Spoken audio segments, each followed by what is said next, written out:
Hello guys, good morning. Nais ko lang po ibahagi yung nangyari sa nung Saturday ng gabi sa biyahe ko. Alam po ninyo na kami mga rider ay kahit mainit, bumabagyo, umuulan, nagde-deliver ng pagkain para sa inyo. Sana man po kung naibigay po yung pagkain sa inyo, wag naman po kayo mag-report kay Grab na hindi ninyo natanggap ang pagkain. Kakahiya naman po yan. Dahil natanggap na ninyo ang pagkain, nag-report pa kayo na wala kayong natanggap na pagkain. Sa amin kasi yun impact. Kung magkano yung amount ng pagkain, binabawas sa amin ni Grab automatic.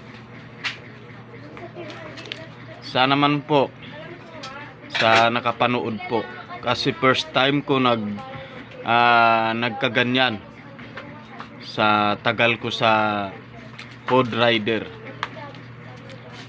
Sana man po maawa naman po kayo, kasi bumabagyo, bumabaha, sobrang init, lumalaban pa kami para lang may mauwi kami sa pamilya. Kasi ang ganda ng bahay nyo, 3 sasakyan pa, sunod ganyan ang ginawa ninyo sa isang rider, sa akin. Kami maliit lang, kami mahirap.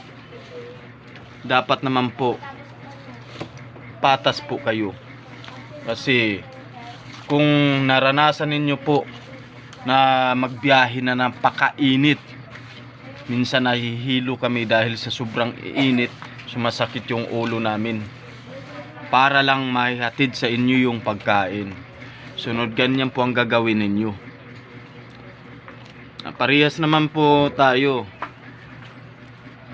naghahanap buhay, lalo na po kami sa mababa, naghahanap buhay kami na maayos. Dapat po respeto ninyo po kami na bilang food rider, kasi baka hindi lang ako ang mabiktima, baka marami pa. Isipin po ninyo, naghahatid kami ng pagkain sa inyo. Yun po lang ang hinanakit ko, kasi automatic po binabawas sa amin.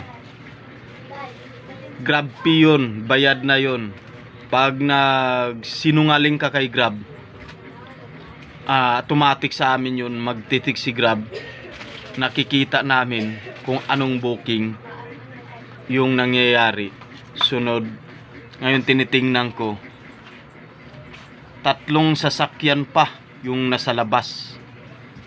Ang ganda pa ng bahay, nakatira pa sa subdivision. Bakit naman po ganyan ang ginawa ninyo sa akin? Nagsisinungaling kayo na hindi na i-deliver yung pagkain. 5:59 ko po na i-deliver, kinuha ng katulong yung pagkain. Sunod 6:39 nag-text sa akin na wala daw pagkain na bigay. Nasaan po yung pagkain? Yun lang po. Maraming salamat po. Paki-share na lang po.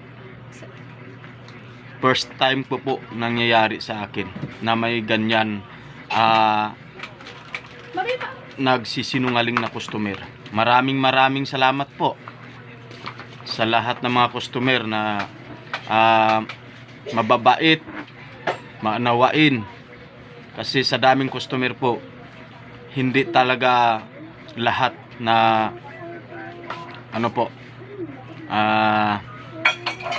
hindi talaga lahat na perfect. Mayroon talaga. Maraming salamat. Thank you po. Maraming salamat din sa Grab na nai-report ko. Maraming salamat din.